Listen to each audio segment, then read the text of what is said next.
C'est une bonne question. Mais par contre, je la nuance. Aujourd'hui, en tout cas, tel que je le retiens des discussions que j'ai eues avec le secteur privé, ils ne diront pas qu'il y a une fiscalité trop lourde. Mais ils disent plutôt qu'il y a une fiscalité mal répartie. C'est-à-dire que nous avons très peu de contribuables qui payent pour tout le monde.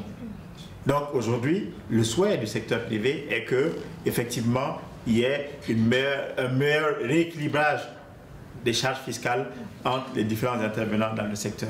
Vous avez des gens qui brassent le milliard et qui sont encore dans l'informel. Ça, c'est des choses qui sont anormales.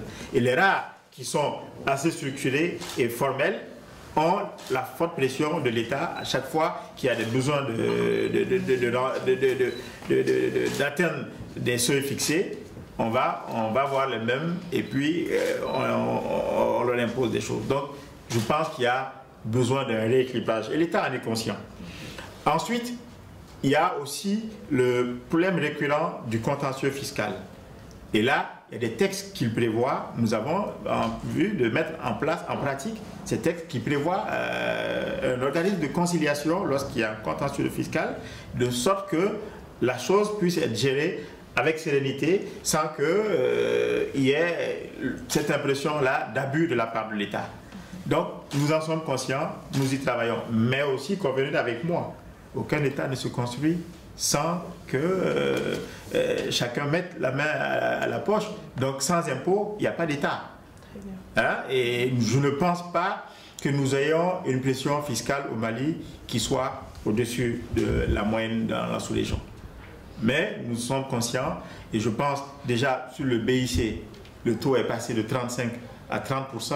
Il y a une demande qui veut qu'on aille vers 25%, mais c'est à voir. Ensuite, l'ITS, je pense que même la lutte syndicale a abouti à ce qu'il y ait une réduction du taux de l'ITS. C'est autant de petites mesures quand même à mettre à l'actif de l'État, qui fait de son mieux, mais en comprenant aussi qu'aujourd'hui, les urgences sont nombreuses et on ne peut pas aussi amputer l'État d'une part substantielle de ses revenus.